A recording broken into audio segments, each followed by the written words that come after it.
Good morning, a Sunday morning. As I said, on Friday, I started there early for voting the day that we lost Ruth Bader Ginsburg. But to be clear, you're not taking any arrows out of your quiver. You're not ruling anything out. Good morning, Sunday morning. We have a responsibility. Out of your quiver, you're not ruling anything out. Good morning, Sunday morning. We have a responsibility. Let's go. Thank you, Nancy, for waking us up today on this beautiful Sunday morning. Even though it's overcast where I'm at, and in Colorado, when you have an overcast day, it feels weird. And I'm spoiled now. I grew up in Cleveland, lived in Michigan, lived in Minnesota. Like, if you saw the sun, it felt weird. Now, if it's cloudy, it feels weird. Thanks for joining. Thanks, Nancy. You're the perfect person, Nancy, to kick off this topic today because we're going to be talking about totalitarianism. Happy Sunday, everybody. Have fun with, is there a football game on? I don't even watch sports anymore. I honestly don't know. So I'm going to talk about totalitarianism. Let's define it first, and this is going to be a quote. This is a great clip. I just woke up, saw this clip from Orlando Gutierrez, and I was like, bet, let me do a live real quick. Grateful for the opportunity to talk to, if there's one person in the live. Appreciate you. What is totalitarianism? What does it mean in simple terms? I went to Britannica.com, and I do agree with this definition because we are in an era where words don't mean anything. So if somebody says fascism, racism, totalitarianism, you first have to figure out what the hell are you talking about. What is totalitarianism? Totalitarianism is a form of government that attempts to assert total control over the lives of its citizens. It is characterized by strong central rule that attempts to control and direct all aspects of individual life through coercion and repression. It does not permit individual freedom. Just to be clear, in our country, I am in the United States of America, we have not had totalitarianism.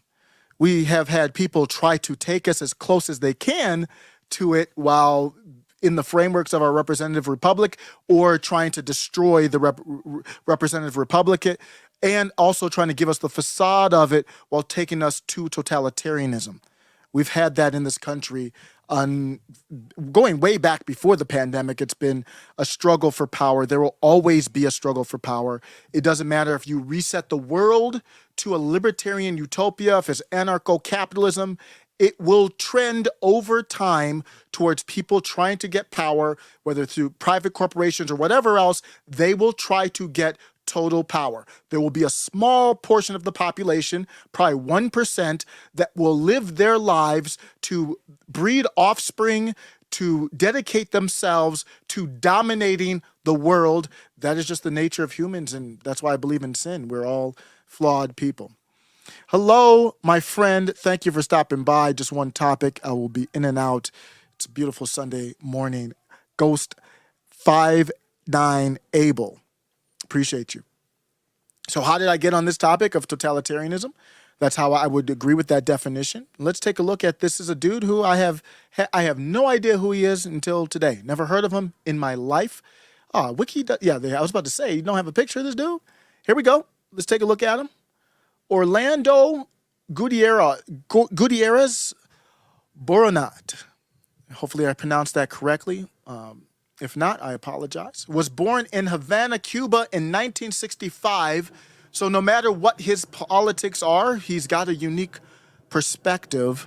He is an author, spokesperson for the Cuban Democratic Directorate, member of the Assembly of the Cuban Resistance, a coalition of Cuban anti-communist groups inside and outside Cuba. So you already see that we do have some interests that intersect. And he was invited lecturer at Georgetown University and a community leader. His family settled in the United States from Cuba in 1971, seeking freedom. In 1990, he co-founded Cuban American NGO, Directorio Democrático Cubano. I apologize for I can't do any type of accent. Seeking human rights and democratic change in Cuba. That is a very big ask. In 2005, Gutierrez launched Radio Republica, a radio station offering uncensored news and information to Cubans on the island that transmits every day via shortwave and also through AM frequencies and social media. Radio Republica recently launched a podcast-driven website allowing for programming to be downloaded and heard worldwide. The DDC receives funding from NED. The NED funds also went toward this radio program. Got a PhD, very decorated person. Just wanted to break that down, who he is. But more important than who he is what he said in this very short clip. I got this from Jan Jekielek, who is an editor from Epic Times. Let's listen to the clip. I'll do a quick react. I'll be out. There's something totalitarianism offers, which a lot of people deeply enjoy. I won't say a lot of people, some people. It takes away all control you have over your own life, but it gives you incredible power over the life of your neighbor. So you can't rule your own life. You've lost free will within your society, but you can destroy somebody else's life, or you can improve somebody else's life. So that ability to lord over somebody else or to have power over somebody else, for some people, it's a great substitute for freedom. And that, once that is reinforced through diverse psychological means, through mass media, Castro used television, which Cuba had a lot of. Cuba was one of the countries in Latin America that had the greatest access to TV in the late 50s. He used television very ably. Once you use mass media, there was no private education. All education was controlled by the regime. Once you control everything being printed, once you control leaving and entering the country, then people become enclosed within a very narrow tunnel where very little information gets in. And unless you have very strong convictions and you're very firm in your beliefs and your faith and you understand history, you can get trapped in that mindset. Many have broken with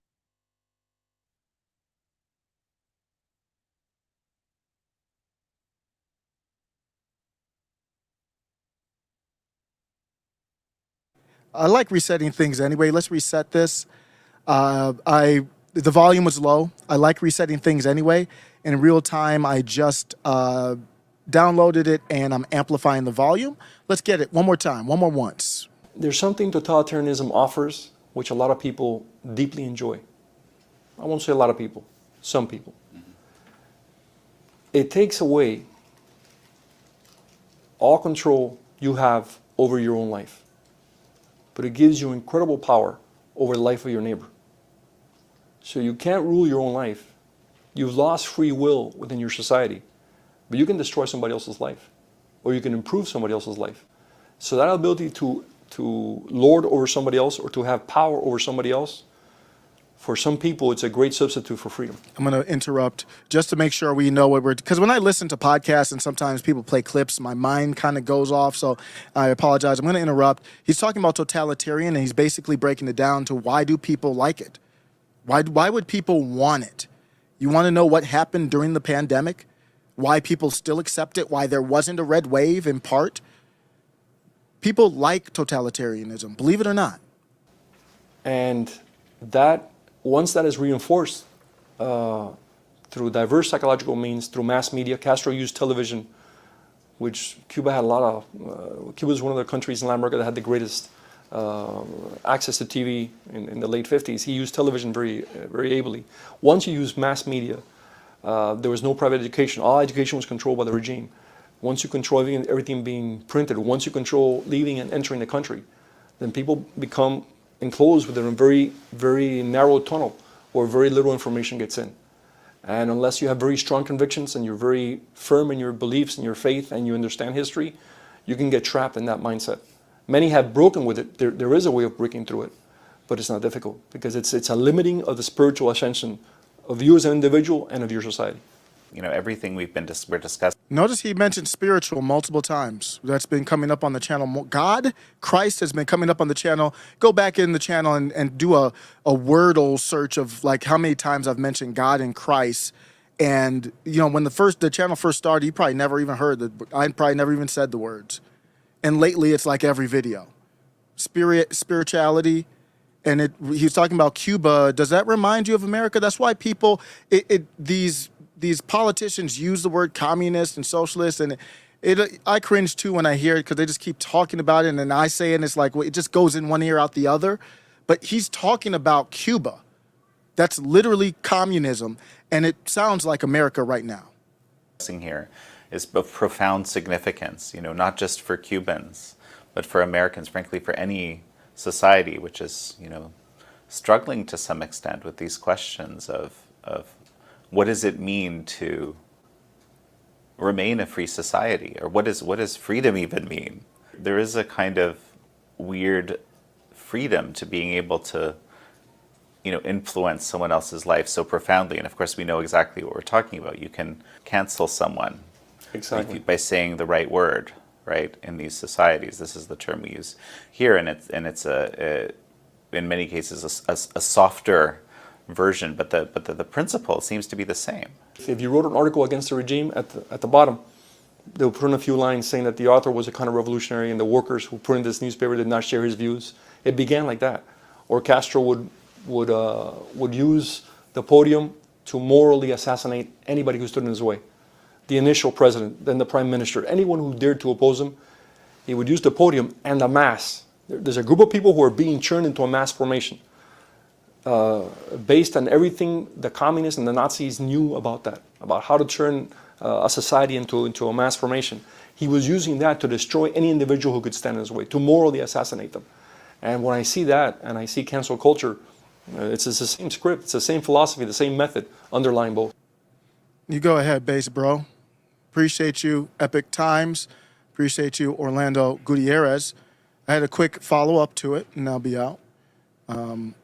As usual, I'm using Twitter, and I'm clumsy as hell using this platform. If you want to know what happened during the pandemic and why people continue to let it happen, his comments there sum it up. I don't need to add anything to what he just said. Giving yourself up to a totalitarian regime is easier than living your life autonomously. I don't blame you. This is not to attack anybody. Most people, 80%, 90% of the population is just like, damn, I only have so many years of life. I'm 45 now. I don't know how many years I've got left. How many years of life do you have? People don't want to worry about coercion and philosophy and totalitarianism and collectivism and utilitarianism and all these, and then Marxism and communism and racism. And people don't want to talk about that. They want to go party, have fun, and live their life. I have no problem with that. But from my standpoint, I'm in a different place than y'all. The challenge for libertarians, I love the Libertarian Party, especially since the Mises Caucus took it over. Before the Mises Caucus, it was a joke, as a clown. The Libertarian Party is just a tool. I'm talking about the libertarian philosophy, and Comic Dave Smith, Robbie the Fire Bernstein, and many others Michael Heights will break that down for you much better than me. Eric July, Michael Malice. The challenge for libertarians is to reach this 80, 90%, whatever it is. I don't know exactly how many people. I believe it's a majority, though, of people who just want to have fun. They live their life, and they don't care if somebody else is really telling them what to do, controlling them. They don't even care if what a product that they were told to take might be causing suddenlies. They don't care if people suddenly drop, potentially because of a product they were told to tell. They still don't care. They'll still take the product. That's how deep it goes. And again, I'm not going against them. Live your life. But I'm just talking about from the standpoint of it, people who want liberty. In a libertarian society, I want to talk to those people who just want to live their life. Don't be scared of libertarianism. That's what the founding fathers, they really had a libertarian base to them. And through John Locke and Adams, they had libertarian, some of them had it in them. In a libertarian society, whatever you want to look at that, anarcho-capitalism, or just broken down, decentralized, where your government, you can touch your government. In that society, there would still be people to listen to. You don't have to give that up. You can support liberty and still be a non-playable character. And I don't mean that in a derogatory term. If you just want to live your life, party, drink beer, watch football, play with your kids and do all that, I think you can balance it out. But if that's all you want to do and don't worry about politics, and if a pandemic comes, you want some expert to tell you what to do and you just obey them, that would still be an option. I don't think that's clear when libertarians talk about taking things towards decentralization. Again, I define libertarianism as peace, non-aggression. That doesn't mean you don't defend yourself. You know karate, you have bombs, you have weapons, you have guns, but you don't aggress upon, you're not the aggressor. Peace, the opportunity for prosperity, and decentralization. That's all libertarianism is to me. You can do whatever you want. You can find people to recommend what you will do. The only difference is that I wouldn't have to join you on that journey. Totalitarianism makes everyone take the same journey. Libertarianism says you can listen to whatever expert you want, do it. You don't have to be educated, you don't have to follow. There will always be politics. I don't want to sidetrack. Not all libertarians understand that. There's always politics. Politics is life. But you don't have to follow, you can still follow experts. I just won't have to follow the experts too. Why does that bother you so much? That's the problem. Isn't that they don't feel legit unless the expert makes their neighbor do the same thing. That's what's scary to them.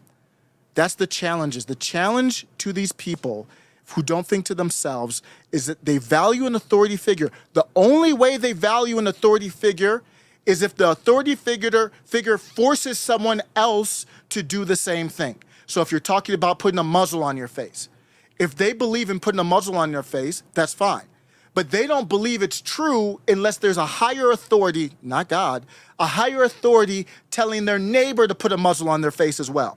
If the higher authority doesn't make their neighbor do it, they don't really believe it. That's the disconnect. I have done sales type positions. I'm not a good salesperson, but I've done the positions. And one of the things that we used to talk about that I worked for me the best in doing it, better than anything, was saying to somebody, hey, here's this home security system. Here's these knives. It's good. You know what? Everybody in your neighborhood's buying it. I sold 10 sets of these knives just earlier today. Complete BS lie. Oh, you did? Oh, and it's so weird when you tell people everyone's doing it. It's okay. That seemed to be more productive and would reach people even more than whether the product was good or not. They wanted to feel comfort in, I wasn't the only one doing this. That's the true challenge. That's the challenge that libertarians have to overcome. Again, I'm not going to say go out without saying my answer. I think my answer is building connections personally, not virtually, but personally. The Libertarian Party is doing a great job of that, affecting culture. Much respect to everybody in the Reno's reset. And that's what they are, in my opinion, that's what they have to overcome. That's my life. Gonna go, yeah, speaking about living your life, I'm gonna go find something to do. Probably some chores. I got the kids all day. We're gonna go out. I'm gonna see my kid's playing basketball. He's never played basketball before. I gotta get to a court and help him understand how to dribble. He doesn't know what offense is, defense is. He's just running around, which is cool. He's 6. But we gotta practice. And it's snowy out here, so I'm gonna go to the rec center or something like that. Maybe grab a bite to eat, and then do some. With my kids, this wokeism is very prevalent, and I am not hiding my kids from it. I've definitively said that. I'm gonna actually expose them to it. But the exercise we're going to be doing today, I mentioned this once on the channel before, reading comprehension and thinking critically. I don't give a damn if you become a woke, rainbow, cultured, whatever, NPC. No, I know, not NPC, but if you fall in that culture, which they very well could, they're going to public school, so the chances are they will.